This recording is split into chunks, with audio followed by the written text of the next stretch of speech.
So the investigations to start all of these drugs, the biologics, some small molecules, the basic origin of it is that these were the investigations which were done at the point when they were used in trials before they got approved. Now systemic steroid, because there weren't really any trials before they got sort of used in these indications, so therefore nobody talks about it.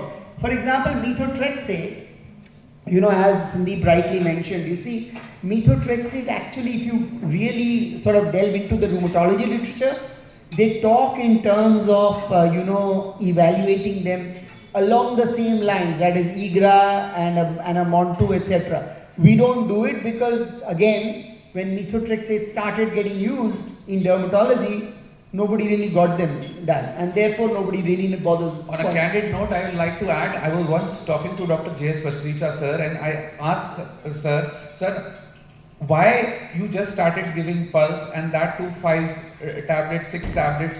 What made you think on those lines? And you will be astonished to hear what he said. Yaar Rab aaya unne mainu kya rati 6 de dein. And I started giving 6 tablets. Okay. So that was how people used to think in those times. So despite, exactly. So even if today if you look at relative risk of tuberculosis and steroids, you won't find a number.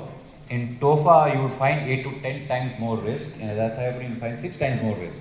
So generally, don't go back with go back home with this idea that TOFA will not cause tuberculosis. It can still have a higher risk. But yes, with experience, our threshold will be... How many of you are using TOFA? Just raise of hands.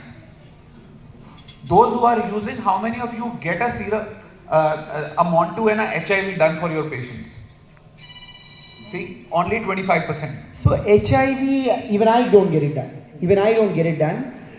But in fact, if you go through the literature, a lot of the cytokines which actually enable HIV are actually prevented with this drug. So therefore, just like COVID, I also don't get HIV, but I do get a MON2. Yeah, so HIV definitely no. MON2, yes, I mean I don't do MON2, I do an IGRA.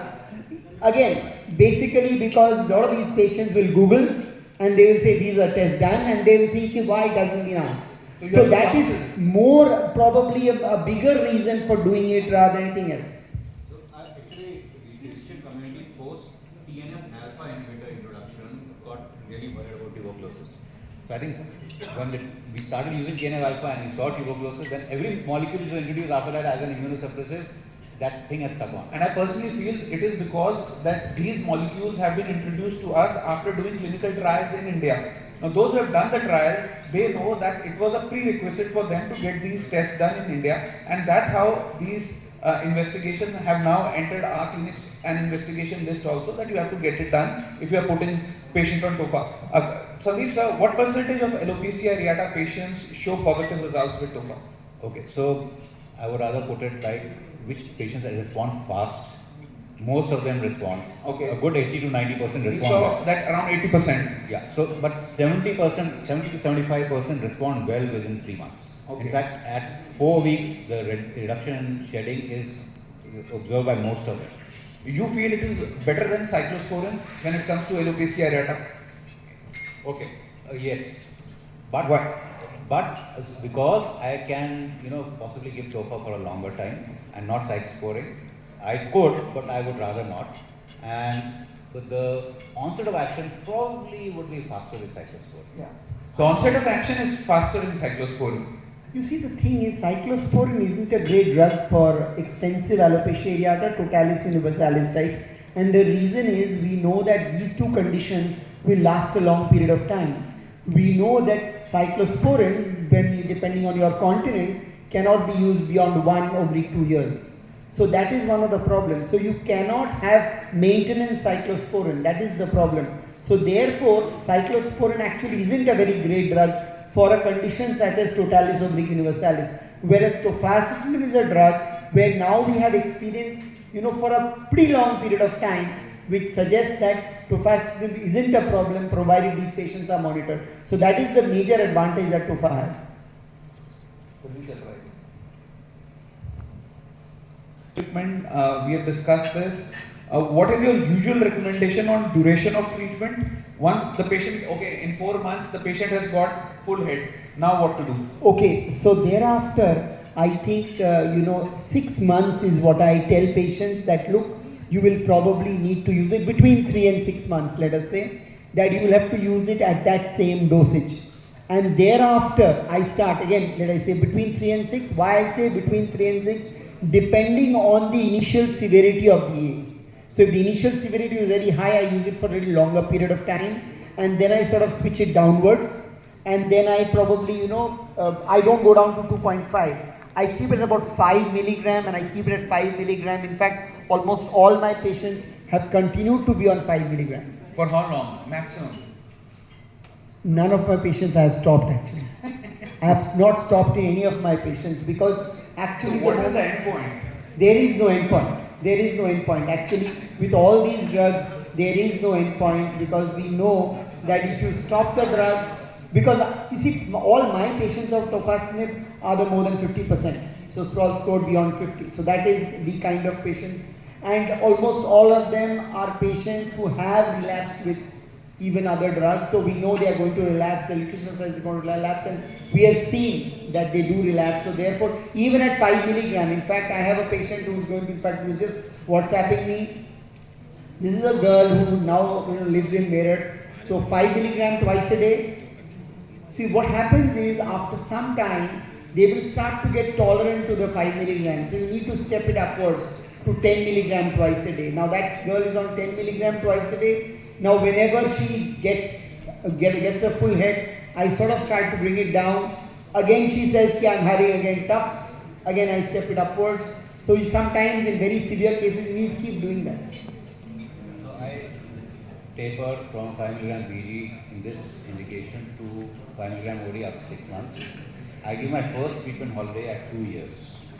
Anything before that I found that it just relapses. At around approximately 2 years or with a good 6 to 8 months or 1 year of inactivity, patients don't usually relapse fast.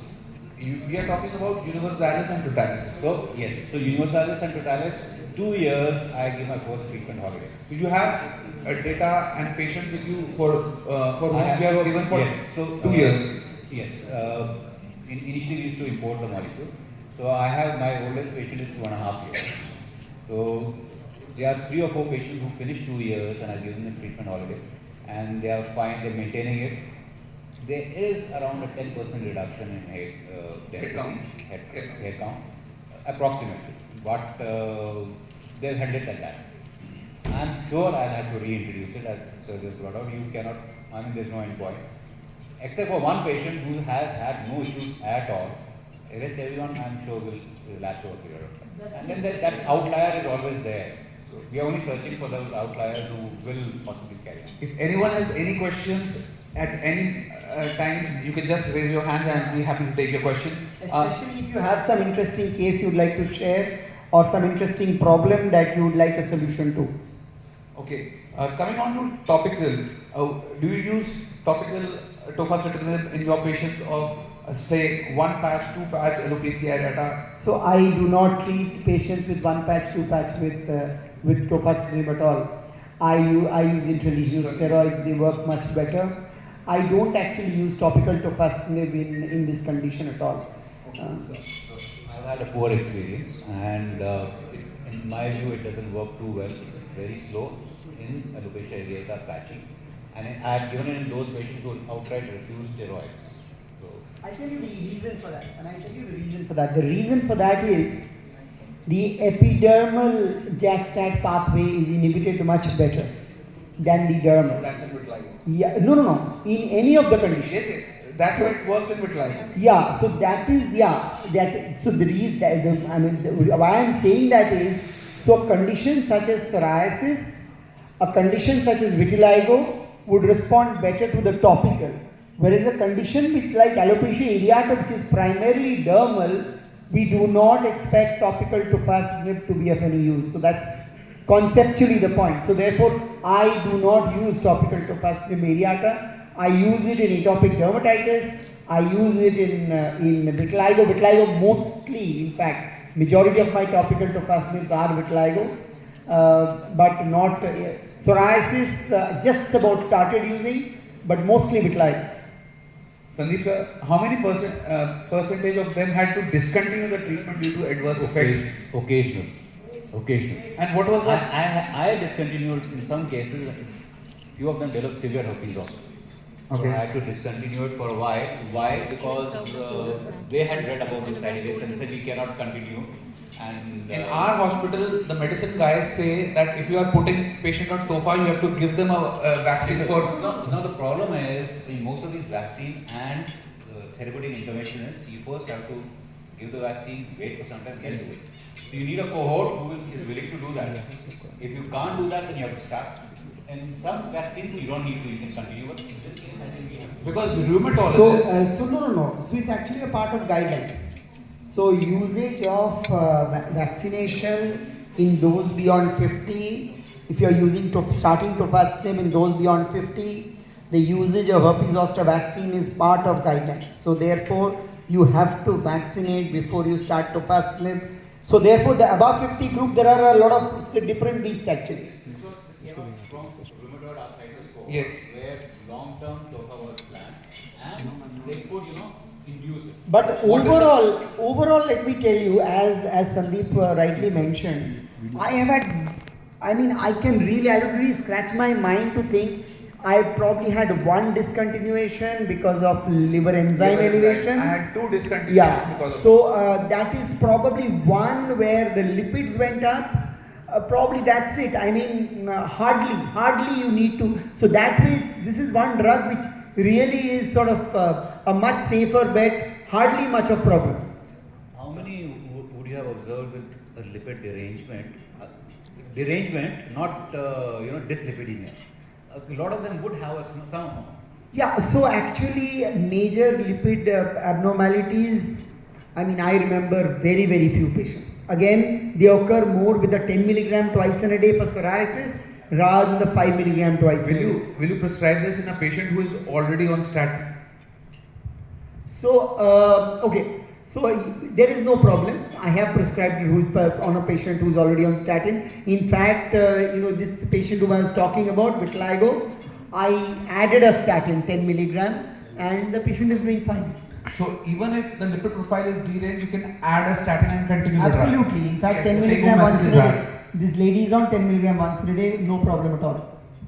Another interesting thing is those with metabolic syndrome, obesity, but those who are actively engaged in sports, especially bulking up, they have a higher chance of NAFLD, and they have a higher chance of developing dyslipidemia while on Tofa. And you will find a lot of gym goers who come to you and they have other issues, and you are going to start them on this. Watch out for dyslipidemia of these individuals and liver enzyme derangements. When children come to you with atopic dermatitis, the parents are apprehensive that you are giving a steroid or immunosuppressant. So how do you counsel that, and what precautions you suggest before starting the therapy? Actually, it's easier to start Tofacitinib than starting any of the other drugs.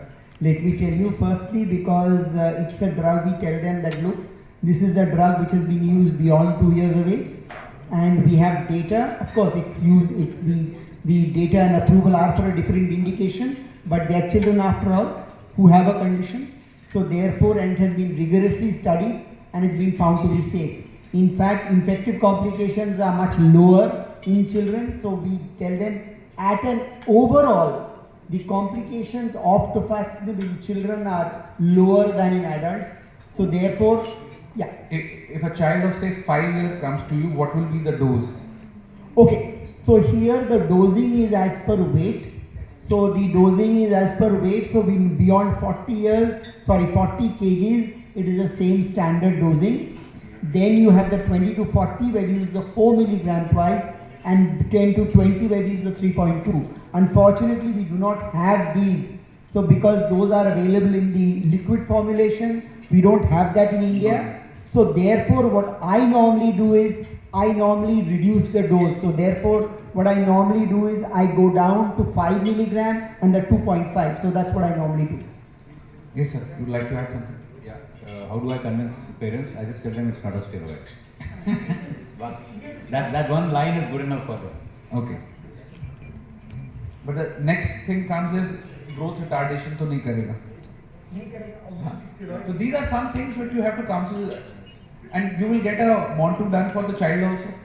Yeah, so so therefore I get an IGRA done. The Montu is a little less reliable in children because the duration from their BCG is shorter. So therefore at less than 10 years, the Montu's reliability is lower. I do get an IGRA done even in children, but that's just about it. I don't even get an X-ray chest done. Any questions from the audience? Anyone more? Yes. Sir, when do we decide that Tofacitinib is not working? Okay, good question. So normally this is at about 6 months.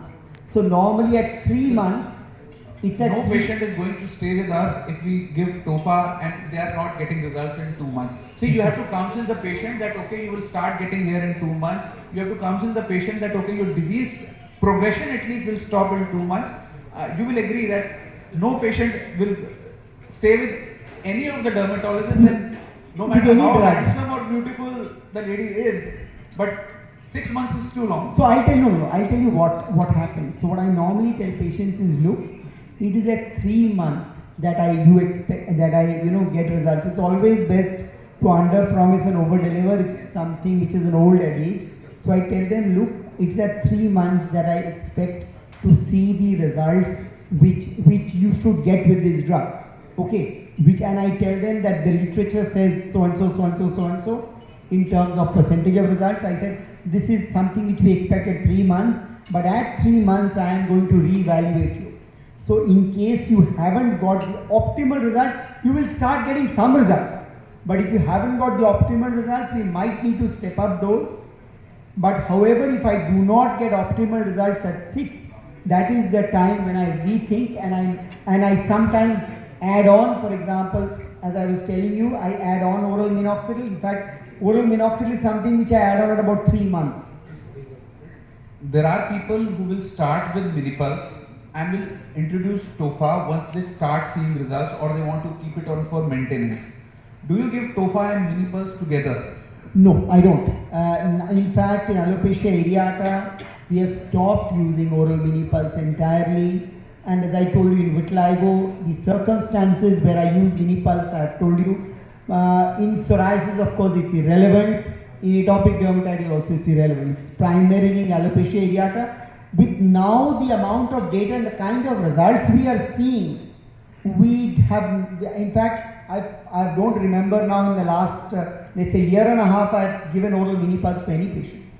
So hopefully what we are going in a direction is like minipulse is something like a diesel vehicle which are going to be phased out sooner or later, and we are going to have e-vehicles. So Tofa is the e-vehicle. Absolutely.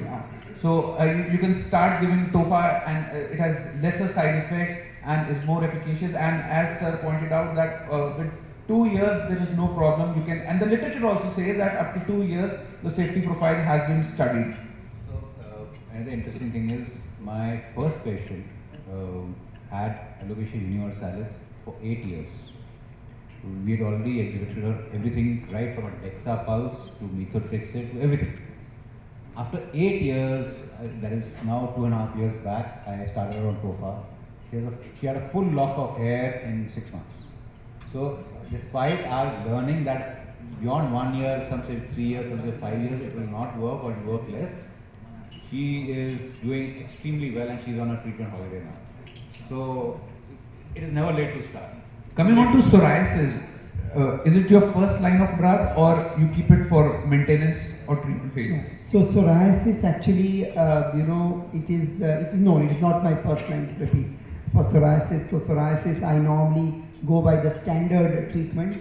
But yes, now for certain areas, I have started using it. For example, like the scalp, the flexures. So these are certain areas where I have started using it, even nails. The literature says it is the best drug when it comes to palmoplantar psoriasis. Yeah. So so palmoplantar actually, somehow I haven't used it in a very large number of patients, but definitely for these other areas I have used it quite extensively. But palms and soles, I don't know what is Sandeep. What is your experience for palms and soles? I have not used Tofa for the palms and soles till now. Maybe a patient or two. That's it. It responds well. Exclusive palmoplantar psoriasis I have not used, but as a part of the I have used it because palmoplantar, the best thing is acetretin, which because of so much of counseling that you need to do and you see the patient profile that they cannot plan a family, etc. At times we are not able to give. Palmoplantar psoriasis, we used to give steroid pulse also. So this is something where it works. I have seen, and that day we were interacting in our WhatsApp group also, the Indian Derma Docs, and there also Dr. Bharti and others were of the opinion that it works best. So even in psoriasis vulgaris, a realistic outcome with Tofa is PASI 75. So it's not that great per se for psoriasis. Possibly if it's active inflammation, yes. I would probably go in for a IL-17 or another biologic. Is it because this is the poor man's biologic, na? Yes.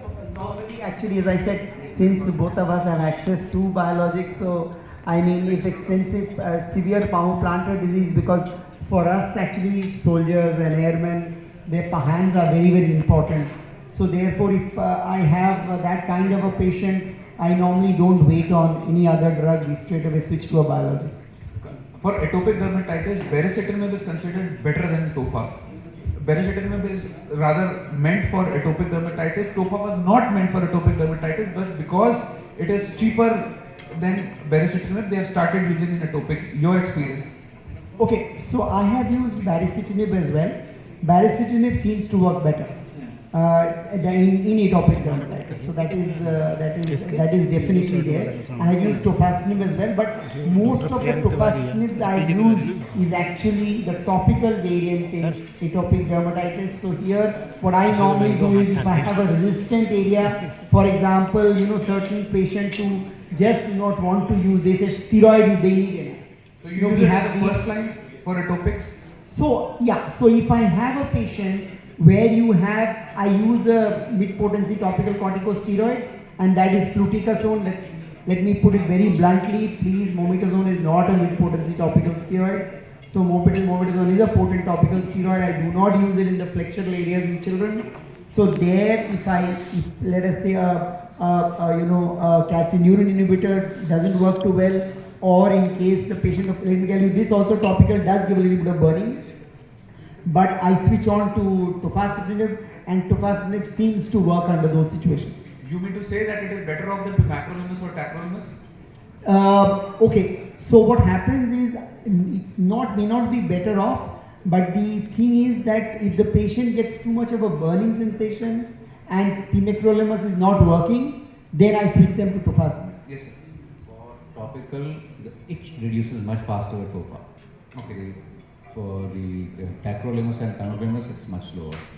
If a patient comes with moderate atopic dermatitis, moderate to severe atopic dermatitis, my choice would be oral Tofa now. I would rather switch along with topical steroid to start with, and then put maybe an emollient, a good emollient topical is okay. It works pretty fast. You don't really need a. I would maybe add a pimacrolimus in that case, but orally only Tofa. If the patient comes with erythema crusting lichenification, then? Okay, so let me tell you if the patient has extensive erythema crusting lichenification, probably oral rather than topical. How about cyclosporin? Cyclosporin, definitely, that is, you see, so in atopic dermatitis, the tofacitinib is not my first drug that I will give. Okay, if the patient has the kind of thing you have explained, probably I'll use something else like cyclosporin to get this patient down, and then when the patient has just flexural lesions involvement or certain area involvement, I would probably go on to using weekend topical steroids. However, if the patient's parents are averse to using, now that's very, very common these days, averse to using topical corticosteroids, then I am going to use either calcineurin inhibitors or tofacitinib. Sandeep sir, as a dermatologist, if the patient say that we are averse to topical steroids, will you introduce oral Tofa? Okay. If the patient's parents say, no. the subset of patients is different in the sense, are you talking about limited atopy? Like, we should not get carried away, but what parents are saying. No, if it For- is, If flexural atopic dermatitis is there, it is, you can maintain it on topicals. yes, we are talking about introducing oral when it's moderately severe. Yes. Not for limited. Yes, and then the carry-home message should not be that for everything Tofa is there, as you people pointed out, that if it is severe, first cyclosporin, then maintain on Tofa. So remember, proactive therapy is now the concept. So therefore, you treat these patients and thereafter keep them on proactive. Yes. So proactives can be three things. At the lowest level, proactive emollients. A little higher is proactive calcineurin inhibitors. Little higher is proactive topical corticosteroids. That is where sometimes, I mean, I have had quite a few parents who have issues and they do not use it. In fact, I know quite a few of them, they just will not apply it. And then, under those circumstances, where this drug comes to my aid.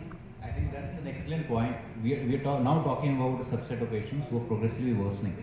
And we are trying now control it with topical steroids, and we can't then possibly at that stage. Exactly. Any questions from the audience? Yes, ma'am. Mike, please. हाथ थक गया यार कुछ खा लो। She's a 24 years old girl getting for a match for her. She had alopecia areata. I started Percentage of body surface area. Sorry, percentage of scalp. Salt score. 40%. 40% model, big patches. And I started on Tofacitinib, 5 milligram for 1 month. There was no progression. Then I started around for 2 months. I gave a 5 milligram Only 5 milligram once in a day. once in a day. You will not get response. You will I have didn't to get step any go response. upwards. Then I gave her 11 milligrams for next 2 months. Still there is no response. Now it's the 5th month. So okay. So Small hairs are there, but no so girl, I would have actually started higher dose to begin with. I would have started 5 अबे आई नहीं। milligrams twice in a day. That is what I would have done. And at 3 months, if the person does not respond, normally I would have probably started 1.25 milligram minoxidil. So that's what I did. 2.5 in women can be associated with other areas of hair growth. Just be a little careful with 2.5 in women. So that is one thing, because since she's going for marriage, now you are saying there is no response at all. 40% it's difficult to use triamcinolone. I just use some areas for that.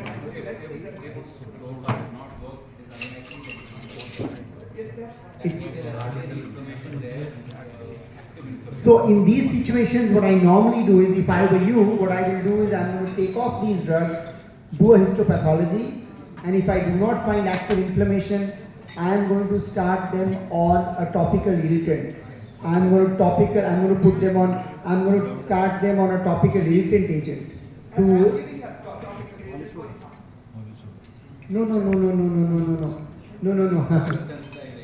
Topical, yeah.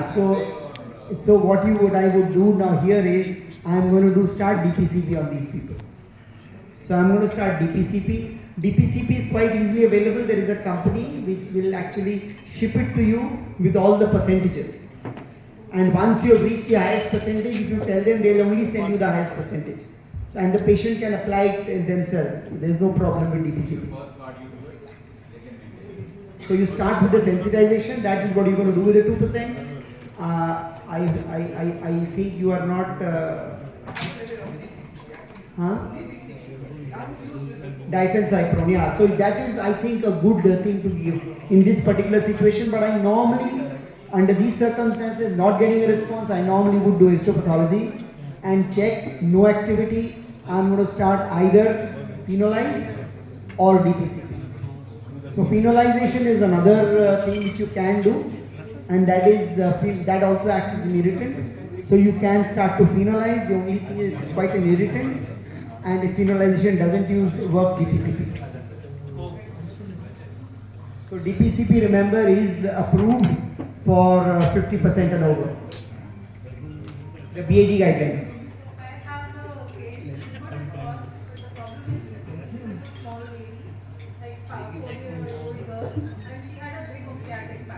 can't do intervention for such a and she responded very well on the percentage like 2.5 and almost like 80%, 90% hair has returned. Now she is like 4 months post treatment, good bunch, but I would like to can add some equipment or how to taper it. I would suggest continuing Tofacitinib for some time because if you stop it at this point, you will probably, the parents are going to be very disheartened. So I would probably, the child has got good bunch of hair, probably I'll give for another 3 months and then push it downwards to once in a day 2.5, and then I will keep it at once in a day 2.5 for at least another 6 to 8 months before I make it 2.5 milligram alternate day, and then gradually another 3 months and then twice a week, and then gradually start to taper it down. But in case the child develops a recurrence, which can happen, again step it upwards. Remember, all these the Tofacitinib will sometimes require this to be done. Bring it down. If the child has a recurrence, bring it up again. Again, the child will grow hair. So you can keep doing that. At some point, can we shift her to like topical Tofacitinib? Do you think that will work?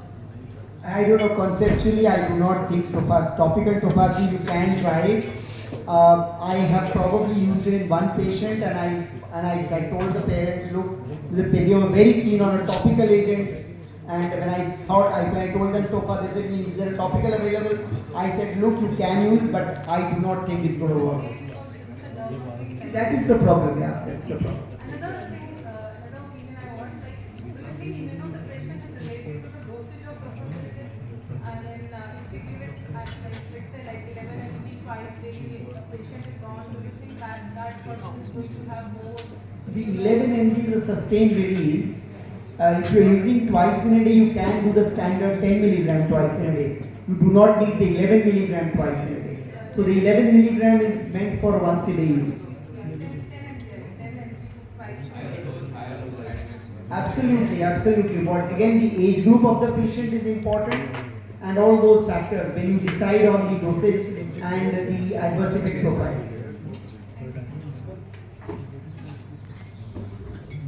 Any more questions from the audience? Actually, children tolerate this drug better than adults. Just like they tolerate cyclosporin much better than adults. You see, you can get away with cyclosporin for much longer in children as compared to adults. Similarly here, the infective complications, etc., the LFT issues, etc., the lipid elevations, all of these are much less in children than adults. Yeah, absolutely, absolutely. There is not a problem. I mean, this is what I do. What I suggested to her, I would normally gradually start to shift it downwards.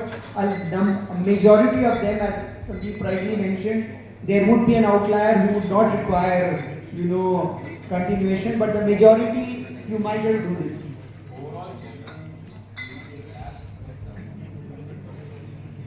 Children generally do better. Thank you. Sandeep sir, this last question. Interaction with alcohol? Okay, so smoking is a problem. Liver. So that's why, because when you are giving it for so long, the first question, if you are giving it, can I take my 90 ml at night? Daily drink is out, and occasional, so a social drink is fine. Social drink is fine. Daily or Daily. I think that's the basic issue is the liver. The basic issue is liver. Remember, 70% of this drug is hepatic metabolite. So liver is an issue, and older adults, you need to be careful. Again, a young person would probably tolerate it. A young person like Rohit, an older guy like me will probably not. So what I'm saying is age is a very important aspect of the adverse effect profile of this drug. Thank you. So Dr. Seth is smiling, so you can have your drink. Your attention span must have decreased by now. Thank you. Thank you all of you for being a wonderful audience. Thank you our panelists for being here on a Sunday. We all know it's a family Sunday, but nowadays with so many conferences and events, I guess we hardly get any Sunday for our families. Thank you, Rachel, thank you, Alchem, for having us here. Thank you, sir. Thanks a lot for making this fantastic session. I wonder that this lady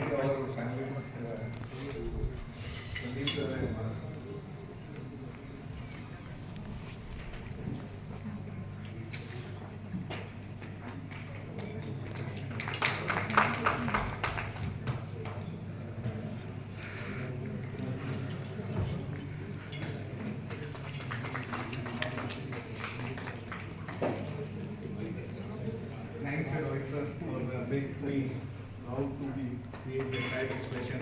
Already I am thinking that in future we will also come with this type of session. Thanks a lot.